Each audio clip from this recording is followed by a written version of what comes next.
நம்பிக்கையை காப்பாற்றிய முருகன்.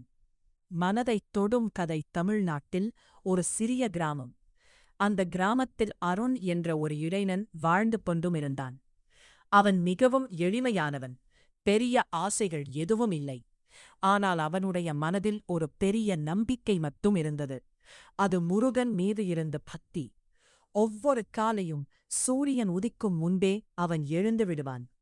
குளித்து முடித்து வீட்டின் சிறிய பூஜை அறையில் இருந்த முருகன் படத்துக்கு முன் தீபம் ஏற்றி, ஓம் சரவணபவா, முருகா காப்பாத்து என்று மனமார பிரார்த்தனை செய்வான்.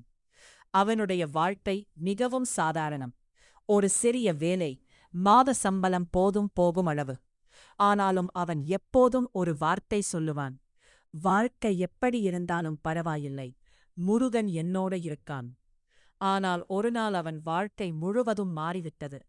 அவன் வேலை செய்த நிறுவனத்தில் திடீரென்று பணியாளர்களை குறைத்தார்கள். அந்த பட்டியலில் அருணின் பெயரும் இருந்தது. ஒரு நிமிஷத்தில் அவன் வேலை இழந்துவிட்டான். நாட்கள் கடந்து போனது. வேலை கிடைக்கவில்லை. சில நண்பர்கள் கூட அவனை தவிர்க்க ஆரம்பித்தார்கள். அப்போது சிலர் அவனை பார்த்து கேலி செய்தார்கள். நீ தினமும் முருகன் முருகன் என்று சொல்லிக்கிட்டு இருக்கே, உன்னை காப்பாத்தலையே. அந்த வார்த்தைகள் அவனுக்கு மிகவும் வலியாக இருந்தது. ஆனால் அவன் மனதில் நம்பிக்கை மட்டும் குறையவில்லை.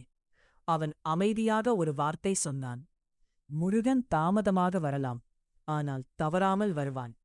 ஒருநாள் மிகவும் மனமுடைந்த நிலையில் அவன் கிராமத்திலிருந்த பழைய முருகன் கோவிலுக்குப் போனான். அந்த மாலை நேரத்தில் கோவில் மிகவும் அமைதியாக இருந்தது. முருகன் சிலை முன் நின்று அவன் கண்களில் கண்ணீர் வந்தது. முருகா, நான் எதுவும் கேட்கலை, என் வாழ்க்கைக்கு ஒரு வழி மட்டும் காட்டு என்று அவன் மனம் உருகி வேண்டிக் கொண்டான். அந்த நேரத்தில் ஒரு வயதான முதியவர் மெதுவாக அவன் அருகில் வந்தார். என்ன பையா, ஏன் கவலையாயிருக்கே என்று கேட்டார். அருண் தனது வாழ்க்கையில் நடந்த எல்லா பிரச்சனைகளையும் அந்த முதியவரிடம் சொல்லிவிட்டான். அவர் அமைதியாக சிரித்தார். கவலைப்படாதே, எல்லாம் நல்லதுக்குத்தான் நடக்குது. நாளை காலை என்று ஒரு காகிதம் அவனிடம் கொடுத்தார். அடுத்த நாள் காலை அருண் அந்த முகவரிக்குச் சென்றான். அது ஒரு பெரிய நிறுவனம். அன்று இன்டர்வியூ அட்டெண்ட் பண்ணினான். சில நாட்களில் அவனுக்கு நல்ல வேலை கிடைத்தது. சம்பளமும் அதிகம். வாழ்க்கை மெதுவாக நல்லபடியாக மாற ஆரம்பித்தது. அந்த சந்தோஷத்தில் அவன் மீண்டும் அந்த முருகன் கோவிலுக்குச் சென்றான். அவன் அந்த முதியவரைத் தேடினான். ஆனால் கோவில் பூஜாரி சொன்னார், இப்படி ஒரு முதியவர் இங்க வரதே இல்லையே. அந்த நேரத்தில் அருண் முருகன் சிலையை பார்த்தான். அவன் கண்களில் கண்ணீர் வந்தது. அவன் மெதுவாக சிரித்துக்கொண்டு சொன்னான்: முருகா, அந்த நாள்ல என்னை சந்திச்சது நீதானே. அவன் புரிந்து கொண்டான், முருகன் நேராக வரமாட்டான், ஆனால் நம்ம வாழ்க்கையை மாற்ற ஒருவரின் ரூபத்தில் வந்து உதவுவான். அந்த நாளிலிருந்து அருணின் நம்பிக்கை இன்னும் பலமாயிற்று.